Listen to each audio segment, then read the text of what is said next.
வணக்கம். இன்னைக்கு என்ன செய்தியை பார்க்க போறோம்னு கேட்டீங்கன்னா, காங்கிரஸ் கட்சியை இரண்டாக உடைத்த ஒத்த புகைப்படம்.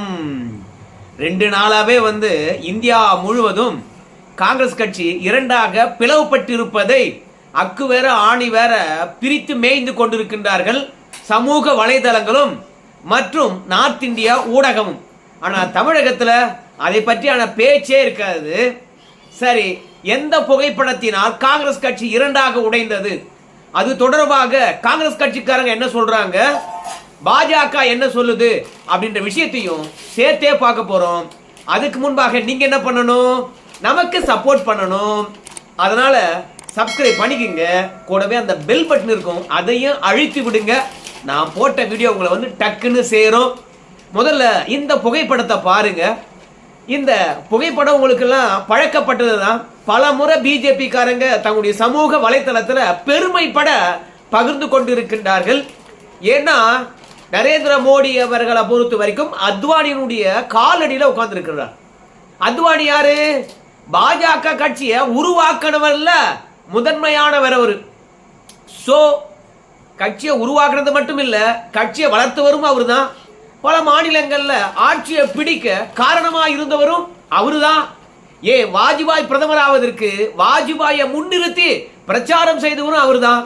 இப்படி ஜனசங்கத்திலிருந்து பாரதிய ஜனதா கட்சியை உருவாக்கி வளர்த்தெடுத்து வெற்றி பெற செய்து இந்தியாவை ஆள்வதற்கான வழிவகுத்தவரும், 2 முறை பிரதமர் வேட்பாளராக முன்னிறுத்தப்பட்டு தோல்வியடைந்தவரும், எப்பேற்பட்ட உயரத்தில் இருக்கக்கூடிய அவருக்கு கீழே நம்முடைய மோடி அவர்கள் உட்கார்ந்து இருக்கிறார். மோடி யாரு? ஒரு ஆர்எஸ்எஸ் தொண்டர். அந்த ஆர்எஸ்எஸ் தொண்டரை அடையாளம் காணது யாரு? எல்கே அத்வானி. அவரு மிகப்பெரிய பொறுப்புகள் எல்லாம் இன்னைக்கு இருக்கிறாரு, ஏற்கனவே இருந்தாரு. சோ ஒரு அடிமட்ட தொண்டை பாரதிய ஜனதா கட்சியில வளர்ச்சி அடைந்தால் எந்த உயரத்துக்கு வேண்டுமானாலும் போலாம். ஆனா அவன் ஒன்னே ஒண்ணுதான் பண்ணணும், அவன் கட்சிக்கு விசுவாசமா இருக்கணும், உழைக்கணும். அது ரெண்டையும் பிரதமர் மோடி அவர்கள் செஞ்சாரு. கண்ணியமா இருந்தாரு. எந்த விதமான ஊழல் புகாரும் இல்ல. ஏன் ஊழல் புகார் மட்டும் இல்ல அப்படின்னு சொல்றேன்னு கேட்டீங்கன்னா, காங்கிரஸ் கட்சி கூட பல மாநிலங்களை ஆட்சி செய்தது, இந்தியாவை ஆட்சி செய்திருக்கிறது. ஆனா அந்த காங்கிரஸ் கட்சி மீது பல்வேறுபட்ட குற்றச்சாட்டுகள் இருந்தாலும் ஊழல் புகார் தான் பெரும்பான்மையாக காங்கிரஸ் கட்சியை அழித்தது. ஆனா அதிலிருந்து வேறுபட்டவராக இருந்தாரு நம்ம மோடி. மோடி மட்டும் ஊழல் பண்ணாம இல்ல, அவர் நிர்வாகத்தில் இருந்தவங்களையும் ஊழல் பண்ண விடல. அதனாலே குஜராத் எங்கோ பின்தங்கி இருந்தது, எல்லாவற்றிலும் முன்னேறியது. பிறகு இந்தியாவுக்கு பிரதமராக்கப்பட்டார். இன்னைக்கு மோடி எப்படி இருக்கான்னு தெரியும். சோ இந்த புகைப்படத்தை பகிர்ந்தவரே காங்கிரஸ் கட்சியினுடைய மூத்த தலைவர். ஒரு 2-3 முறை முதலமைச்சராக இருந்தவர், 9 முறை சட்டமன்ற உறுப்பினர் இருக்கிறவர்.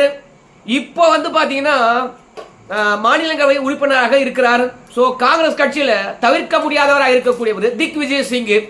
அவர் தான் சனிக்கிழமை தன்னுடைய சமூக வலைத்தளத்துல இந்த புகைப்படத்தை பதிகிறார். பதிந்து விட்டு அவர் போடுகின்ற ஒரு ட்வீட் தான் காங்கிரஸ் கட்சியை இரண்டாக பிளந்திருக்கிறது. திக் விஜய் சிங் அவர்கள் என்ன சொல்றாருன்னு கேட்டீங்கன்னா, இந்த புகைப்படத்தை பாருங்க, இதுதான் ஆர்எஸ்எஸ் பண்பு, இதுதான் பாஜக பண்பு. கட்சிக்காக யாரு உழைத்தாலும் சரி மேல வரலாம் அப்படின்னு சுட்டிக்காட்டி, இது போன்ற ஒரு நிலைமை காங்கிரஸ் கட்சிக்கு வேண்டும் அப்படின்னு சொல்லிட்டு பிரதமர் மோடி அவர்களுக்கு டேக் பண்ணிருக்காரு. சோனியா காந்தி, ராகுல் காந்தி, பிரியங்கா காந்தி அவங்களுக்கு எல்லாம் டேக் பண்ணிருக்காரு. இது மட்டும் அவர் ட்வீட் போட்டாரு, இன்னும் சில விஷயங்களை ட்வீட் போட்டார். என்ன போட்டாருன்னு கேட்டீங்கன்னா, ராகுல் காந்தி அவர்களை பொறுத்த வரைக்கும் சமூகம் மற்றும் பொருளாதார விஷயங்களை சூப்பரா பேசுறாரு, பாஜகவை தோல் உரிக்கிறாரு. அந்த விஷயங்களை சக்சஸ்ஃபுல்லா இருக்கக்கூடிய ராகுல் காந்தி கட்சி விஷயத்துல பல முறை கோட்டை விட்டுறாரு. பாஜகவை பாருங்க, ஆர்எஸ்எஸ் பாருங்க, அடிமட்ட தொண்டர்களை எவ்வளவு உயரத்துல கொண்டு போய் நிறுத்திருக்காங்க பாருங்க.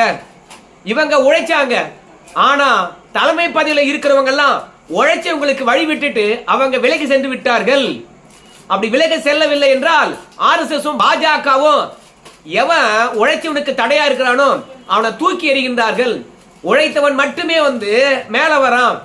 அப்படி உழைத்தவன் மேல வருகின்ற போது தான் பட்ட கஷ்டம், இரண்டாவது தான் உழைக்கின்ற போது கட்சி வளர்ச்சி அடைந்தது இல்லையா, அந்த வளர்ச்சியை தேசிய அளவில் கொண்டு நிறுத்துறான். சோ அதனால எளிய தொண்டனும் இல்ல காசு இல்லாதவனும் மன்னர் பரம்பரை இல்லாம கீழே ஒரு கூலி தொழிலாளர் இருந்தா கூட ஆர்எஸ்எஸும் பாஜகவும் சித்தாந்தத்துக்காக உயர தூக்கி வந்து உட்கார வைக்குது. சோ அந்த மாதிரி காங்கிரஸ் கட்சியில யாருமே இல்ல அப்படின்றத மறைமுகமா நம்ம திக் விஜய் சிங் அவர்கள் சுட்டி காட்டினார். எப்படின்னு கேட்டீங்கன்னா, கட்சி விஷயத்துல ராகுல் காந்தி அவர்கள் கோட்டை விட்டுறாரு. ஆனா ராகுல் காந்தி கிட்ட சில விஷயங்களை சொல்லி புரிய வைக்க முடியுது. ஆனா சில விஷயங்கள்ல சம்மதிக்க வைக்கவே முடியல. அந்த அளவுக்கு விடாப்பிடியா இருக்கிறாரு அப்படின்னு திக் விஜய் சிங் அவர்கள் போட்டிருக்காரு. சனிக்கிழமை தான் வந்து காங்கிரஸ் கட்சியினுடைய அகில இந்த செயற்குழு பொதுக்குழு கூட்டமானது கூடுது. இப்படி ட்வீட்டை போட்டுட்டு மோடி அவர்களையும் ஆர்எஸ்எஸ் பாஜக புகழ்ந்துட்டு செயற்குழு கூட்டத்துக்கு உள்ள போறார். அப்படி உள்ள போகின்ற போது அங்க அனலே பறக்குது. இத்தனை நாளும் திக் விஜய் சிங் அவர்கள் என்ன சொல்லிட்டு இருந்தாருன்னு கேட்டீங்கன்னா, காங்கிரஸ் கட்சியுடைய வளர்ச்சிக்கு பிரியங்கா காந்தியும் ராகுல் காந்தியும் உழைக்கிற மாதிரி யாருமே உழைக்கல அப்படின்னு திக் விஜய் சிங் அவர்கள் சொல்லிட்டு இருந்தார். குறிப்பா மத்திய பிரதேச தேர்தல், இரண்டாவது நாடாளுமன்ற தேர்தல், இந்த தேர்தல் சமயத்துல திக் விஜய் சிங் அவர்களை பொறுத்த வரைக்கும் பாஜகவையும் ஆர்எஸ்எஸையும் பயங்கரமா சாடுவார். மோடி என்னையா மோடி, அமித்ஷா என்னையா அமித்ஷா, அவரை எல்லாம் எதிர்கொள்வதற்கு ஒரே மாவீரன் யாருன்னு கேட்டீங்கன்னா நம்ம ராகுல் காந்தி தான். அவர் தான் தலைமை ஏற்க வேண்டும். வேற யாரு தலைமையில இருந்தாலும் சரி வேலைக்கே ஆகாது. பல பேர் ஒன்று கூடி ஒரு முடிவு எடுப்பீங்க, அந்த முடிவு பலவீனமா இருக்குது. ராகுல் காந்தி எடுக்கின்ற முடிவை யாரும் ஏற்றுக்கொள்ளவில்லை என்றால் கட்சியில தேவையில்ல, போங்க வெளிய அப்படின்னு சொல்லிட்டு திக் விஜய் சிங் அவர்கள் ராகுல் காந்தி பக்கம் பிரியங்கா காந்தி பக்கம் நின்னாரு. அப்ப கட்சியில பெரிய சலசலப்பு வந்தது. என்ன தெரியுமா, கட்சியினுடைய மூத்த உறுப்பினரே வந்து ராகுல் காந்தி பிரியங்கா காந்தி போதும், மற்றவங்க தேவையில்லைன்னு சொன்னா அப்ப கட்சிக்கு உழைச்சவங்க எங்க போறது அப்படின்னு கேட்டாங்க. ஐயா ஐயா, நான் அப்படி சொல்லல, கட்சிக்கு உழைச்சவங்க இருக்கட்டும், ஆனால் அமித்ஷாவையும் மோடியும் எதிர்கொள்ளுகின்ற அளவுக்கு இளமையும் வேகமும் ராகுல் காந்தி பிரியங்கா காந்தி கிட்ட தான் இருக்குது, வேற யாருக்கிட்டையும் கிடையாது அப்படின்னு திக் விஜய் சிங் அவர்கள் அன்னைக்கு ராகுலுக்கும் பிரியங்கா காந்திக்கும் ஆதரவா களத்தில் இறங்கினாரு. ஆனா இன்னைக்கு ராகுல் காந்தி கிட்ட சொல்லி புரிய வைக்க முடியல. ஏன் அப்படி சொல்றான்னு கேட்டீங்கன்னா, சாமி உன்னை எத்தனையோ முறை முன்னிறுத்தியாச்சு, உன்னை டேக்கப் பண்ணலான்னு பார்த்தா பிளைட்டு கூட நான் டேக்கப் பண்றோம் போல இருக்குது. ஆனா ராகுல் காந்தி பிரியங்கா காந்தி உங்களை டேக்கப்பே பண்ண முடியல. ரெண்டாவது, இந்திய அரசியல உங்களாலையும் புரிஞ்சுக்க முடியல. அப்படி புரிஞ்சுக்கிட்டு வேலை பார்த்து உங்களாலையும் மேல வர முடியல. உங்களை முன்னிறுத்தி நாங்க உங்களை தூக்கி நிறுத்தவும் முடியல. அதனால மோடியும் அமித்ஷாவையும் எதிர்கொள்வதற்கு நீங்க தகுதியான ஆள் கிடையாது. அதனால கொஞ்சம் ஒதுங்கி வழி விடுங்க. மல்லிகார்ஜுன கார்கே அவர்களை தலைவராக்கிட்டு மொத்த கண்ட்ரோலை நீங்களே பிடிச்சிங்கன்னா எப்படியா? அதனால மல்லிகார்ஜுன கார்கே அவர்கள் பொம்மை, பின்னாடி இருந்து நீங்களே ஆட்டி வைப்பீங்களா? அதனால தயவு செய்து இப்போதைக்கு ராகுல் காந்திக்கு புரிய வைப்பது, உனக்கு திறமை இல்ல, நீ பிரதமர் ஆக மாட்ட, வழி விட்டுட்டு கட்சிக்கு உழைக்கிற வேலையை பாரு, 140 வருடங்கள் ஆகி போய்விட்டது, இனி என்ன பண்ண போற அப்படின்னு சொல்லிட்டு ராகுல் காந்திக்கு சிலவற்றை புரிய வைக்கவே முடியல. ரெண்டாவது, சம்மதிக்க வைக்கவே முடியல அப்படின்னு திக் விஜய் சிங் அவர்களை பொறுத்த வரைக்கும் ட்வீட் போட்டிருக்கிறாரு. சோ இதெல்லாம் பார்த்தா காங்கிரஸ் கட்சிக்காரங்க ஒத்துக்குவாங்களா? இப்ப முழுக்க முழுக்க ராகுல் காந்தி அவருடைய ரைட் ஹேண்டா இருக்கிறது கேரளாவை சார்ந்த வேணுகோபால் தான். சோ அவருக்கும் திக் விஜய் சிங்குக்கும் இன்னைக்கு ஆகல, மாணிக் தாக்கூர் அவர்களுக்கும் திக் விஜய் சிங்குக்கு ஆகல. ஆனா திக் விஜய் சிங் அவர்கள் போட்டிருக்கின்ற புகைப்படமும் இந்த ட்வீட்டும் சசி தரூர் அவர்கள் வந்து பாத்தீங்கன்னா ஆதரித்து பேசியிருக்கின்றார், ஆதரித்தும் இருக்கின்றார். ஏன்னா காங்கிரஸ் கட்சியை பொறுத்த வரைக்கும் குறிப்பா திக் விஜய் சிங் அவர்களே வந்து என்னங்க திடீர்னு ஆர்எஸ்எஸ் ஆதரிச்சிட்டீங்க, பாஜகவை ஆதரிச்சிட்டீங்க அப்படின்னு கேட்கும்போது, பாஜகவை நான் ஒன்னும் ஆதரிக்கல, ஆர்எஸ்எஸ் ஆதரிக்கல, ஆனால் அந்த கட்சியினுடைய கட்டமைப்பை நான் பாராட்டி இருக்கின்றேன். அவங்களை எங்கேயாவது பாராட்டி இருக்கின்றனா? அந்த கட்சியை தான் நான் பாராட்டி இருக்கின்றேன். என்னைக்கும் நான் ஆர்எஸ்எஸ் பாஜகவையும் ஏற்றுக்கொள்ளவே மாட்டேன், விமர்சனம் பண்ணி கொண்டுதான் இருப்பேன். என்னுடைய பரம எதிரி அவங்க தான். ஆனா அதுல பாருங்க, ஒரு ஜனநாயகம் இருக்கா இல்லையா? கட்சியில யாரு முன்னுக்கு வர வேண்டும், யாரு கட்சிக்கு முன்னுக்கு வந்தா நல்லா இருக்கு என்ற விஷயத்த அழகா மத்தவங்க புரிஞ்சுக்கிட்டு வழி விடுறாங்களா இல்லையா? காங்கிரஸ் கட்சியில அப்படி இல்லையே. அதனால அதிகாரங்களை பொறுத்த வரைக்கும் பரவலாக்கப்படணும். காங்கிரஸ் கட்சியில எங்கேயாவது அதிகாரங்கள் பரவலாக்கப்படுகிறதா? தலைமை மாறுச்சு, ஆனா அதிகாரங்கள் மாறி இருக்குதா? இதை சொன்னா கூட என்ன மேல கோவம் வருது போய் எல்லாருக்கும் அப்படின்னு திக் விஜய் சிங் அவர்கள் வந்து பாத்தீங்கன்னா பேட்டி அளித்து இருக்கின்றார். திக் விஜய் சிங் அவர்களுடைய எண்ணம் என்ன கேட்டீங்கன்னா, காங்கிரஸ் கட்சியில அடுத்தடுத்து மாநிலங்கள்ல இருக்கலாம், அதே மாதிரி வந்து மத்தியிலும் இருக்கலாம், எல்லாமே வந்து குடும்பங்கள் இருந்தே வராங்க. ரெண்டாவது பணக்காரர்களே வராங்க. ஆனா பாஜகவில் நீங்க ஒண்ணுமே இல்லை. இப்போ ஒரிசாவில் ஜெயிச்சாங்க, அங்க முதலமைச்சர் யாரு? டெல்லியில ஜெயிச்சாங்க, அங்க முதலமைச்சர் யாரு? ஹரியானாவில் ஜெயிச்சாங்க, அங்க முதலமைச்சர் யாரு? அதுக்கு மட்டும் இல்ல, பீகார்ல ஜெயிச்சாங்க, அங்க யாரு? அதனால அங்க வந்து உள்துறை அமைச்சர் யாரு? இப்படி யாருன்னே தெரியாத கட்சிக்காக உழைத்த ஒருவரை கொண்டு வந்து முன்ன நிறுத்துறாங்க, முதலமைச்சராகவே ஆக்குறாங்க. ஆனா இது காங்கிரஸ்ல முடியுமா? மாநிலங்கள்லயும் சரி, ரெண்டாவது தேசிய அளவிலும் சரி, தொடர்ந்து ஒரு குடும்பம் மட்டுமே ஆதிக்கம் செலுத்தும். இல்லையா மன்னர் வகையராக்கள் மட்டுமே ஆதிக்கம் செலுத்துவாங்க. அப்படி இல்லையா வசதியானவர்கள் மட்டுமே ஆதிக்கம் செலுத்துவாங்க. ஏழை எளியோர் வந்து பாத்தீங்கன்னா காங்கிரஸ் கட்சியில தலைமைக்கே வர முடியாது. தமிழ்நாட்டில் பாத்தீங்கன்னா ஒரு தலித் வந்து அகில இந்திய காங்கிரஸ் கட்சி மாநில தலைவராக இருப்பார். ஆனா அவர் தலித்ன்றது பேர் தான், ஆனா அவர் சாமானியர் கிடையாது. அவர் சொத்து லண்டன்ல கூட வந்து பாத்தீங்கன்னா பள்ளிக்கூடம் வச்சு நடத்துறாரு. அதுவும் லண்டனில் இருக்கக்கூடிய பவுண்ட்ஸ் தானேங்க, 500 கோடி பவுண்ட்ஸ் அளவுக்கு பெரிய பள்ளிக்கூடத்தை வச்சு நடத்துறாராம் லண்டன்ல. நம்ம இந்திய மதிப்புல 1000 கோடிக்கு மேல இருக்குன்னு நினைக்கிறேன். அதானி அம்பானிலாம் இந்தியாவுடைய பெரிய பணக்காரர், அவங்களுக்கு கூட லண்டன்ல வந்து பள்ளிக்கூடம் கிடையாது. ஆனா நம்ம செல்வ பெருந்தகைக்கு 1000 கோடியிலயோ லண்டன்ல பள்ளிக்கூடம் இருக்கு. இந்த மாதிரி மொத்தம் ஜமீன்தார்கள் செல்வந்தர்கள் மட்டுமே காங்கிரஸ் கட்சியில தலைவராக வர முடியுது. எளியவர்களுக்கு வாய்ப்பு எங்க அப்படின்னு திக்விஜய் சிங் கேக்குறாரு. இப்போ பாஜக தரப்புல என்ன சொல்றாங்க கேட்டீங்கன்னா, பாருங்க, பாஜக முன்னிறுத்தி திக்விஜய் சிங் அவர்களை பொறுத்த வரைக்கும் ராகுல் காந்தியை மட்டம் தட்ட பாக்குறாரு. ஏன் திக்விஜய் சிங் அவர்கள் வந்து ராகுல் காந்தி அவர்களை மட்டம் தட்ட பாக்குறாருன்னு கேட்டீங்கன்னா, அவரு பிரியங்கா காந்தியினுடைய ஆதரவாளர். பிரியங்கா காந்தி அவர்களை வந்து அகில இந்திய காங்கிரஸ் கட்சி தலைவராக கொண்டு வர வேண்டும் நினைக்கிறாங்க.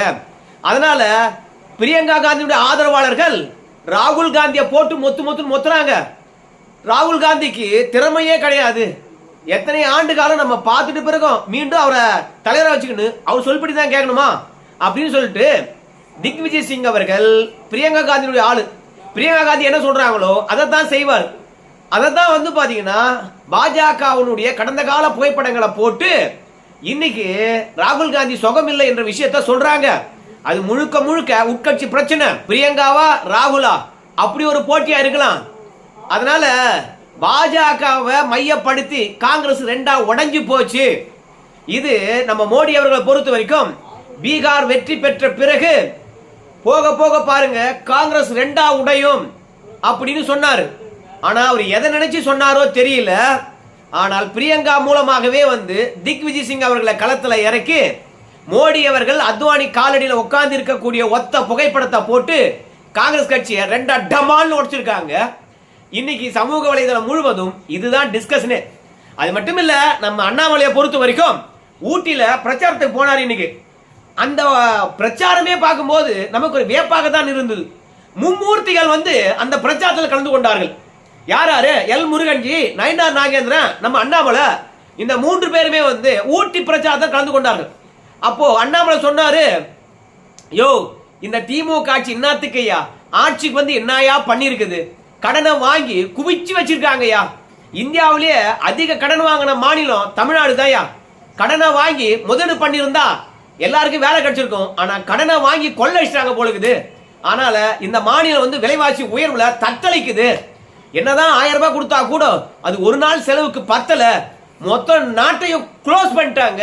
திராவிட மாடல் ஆட்சி, திராவிட மாடல் அப்படின்னு பேசினவரு, சாமி இத நான் சொல்லல, நம்முடைய பிரவீன் சக்கரவர்த்தி இருக்கா தெரியுமா, ராகுல் காந்தி அவருடைய ரைட் ஹேண்ட், அவர் சொல்றார் திராவிட மாடல் ஆட்சி ஃபெயிலியர் மாடல் ஆட்சி. இந்தியாவிலே அதிகமா கடன் வாங்கியிருக்காங்க. கடன் வாங்கினா என்ன என்று மக்கள் அமைதியா இருக்கலாம். ஆனால் காலையில ஒரு விலை இருக்கும், மதியம் ஒரு விலை இருக்கும், பொழுதுக்கு ஒரு விலை இருக்கும். சாதாரண காய்கறியே இதெல்லாம் எதனால ஏறுது இந்த மக்களுக்கு தெரியுமா? கையில 1000 ரூபாய் கொடுக்குறாங்க, அது மட்டும்தான் தெரியுது. ஆனா கடன் வாங்கினா என்ன பண்ணுவாங்க, பொருள் விலை ஏறும். பொருள் விலை ஏறுகின்ற போது அதன் மீது இருக்கக்கூடிய வரியும் ஏறும். அப்ப வரி ஏறுகின்ற பொழுது அரசாங்கத்துக்கு வருமானம் வரும். அந்த வருமானத்தை வச்சு பாத்தீங்கன்னா கடனை கட்டுவாங்க.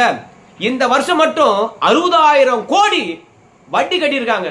1 கோடி 2 கோடி கிடையாது, 60,000 கோடி வட்டி கட்டியிருக்காங்க. அப்படின்னா நாம வாங்குற எண்ணெய், பருப்பு, அரிசி, புளி, மிளகாய் எல்லாத்துலயும் விலையை ஏற்றி வச்சு வரியை அதிகமா ஏற்றி நம்மளை கொடுமைப்படுத்துறாங்க அப்படின்னு பிரவீன் சக்கரவர்த்தி அவர்கள் திராவிட மாடல் ஆட்சி எல்லாவற்றிலும் தோல்வி என்று காங்கிரஸ்காரங்க தாம்பா வந்து திமுக ஆட்சியை சாடுன்னு சாடுறாங்க. நம்ம இல்லப்பா, இன்னைக்கு சமூக வலைத்தளத்துல அவங்க 2 பேரும் தாம்பா அடிச்சுக்கிறாங்க அப்படின்னு சொல்லியிருக்கின்றார். சோ கூட்டணியில் இருந்து கொண்டு திமுக ஆட்சி ஃபெயிலியர் மாடல் அப்படின்றத காங்கிரஸ் கட்சிக்காரங்களே எடுத்து சொல்றாங்களாம். இன்னைக்கு பிரச்சாரத்தில் அண்ணாமலை இதை போட்டு உடைச்சிருக்கின்றார். சோ இப்படி பார்க்கும்போது தமிழ்நாட்டிலேயும் காங்கிரஸ் கட்சி உடைஞ்சு போச்சோ. ஏன்னா வேலுசாமி அவர்களை பொறுத்த வரைக்கும் விஜயுடன் கூட்டணிக்கு போனோம் அப்படின்னு தெளிவா சொல்றாரு. பிரவீன் காந்தி அவர்களும் விஜயுடன் கூட்டணிக்கு போகணும்னு சொல்றாங்க. அப்புறம் முன்னாள் தலைவர் கே எஸ் அழகிரி அவர்கள் ஆட்சியில் அதிகாரத்தில் பங்கு வேண்டும், இல்லைன்னா நம்ம விஜயுடன் கூட்டணிக்கு போகணும்னு சொல்றாரு. இப்படி தமிழகத்தில் காங்கிரஸ் 2ஆ உடைஞ்சிருக்குது. அகில இந்திய அளவுலயும் வந்து பாத்தீங்கன்னா ராகுலா பிரியங்காவா 2ஆ உடைஞ்சிருக்கிறது. சோ மொத்தத்துல இந்த கட்சி இந்தியாவிலிருந்து அகற்றப்படும்.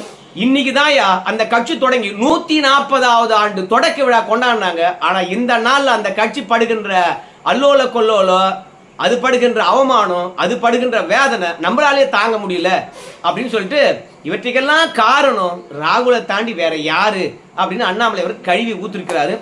ஸோ காங்கிரஸ் கட்சி இனிமே தேராது போல இருக்குது. பார்க்கலாங்க. நம்ம மோடி இருக்கின்ற ஒத்த புகைப்படம் தான் இன்னைக்கு காங்கிரஸ் 2ஆ உடைச்சிருக்குன்னு சொல்லிட்டு சமூக வலைத்தளத்தை பேச்சு. இந்த வீடியோ தொடர்பாக உங்க கருத்தை தெரிவிங்க. நன்றி.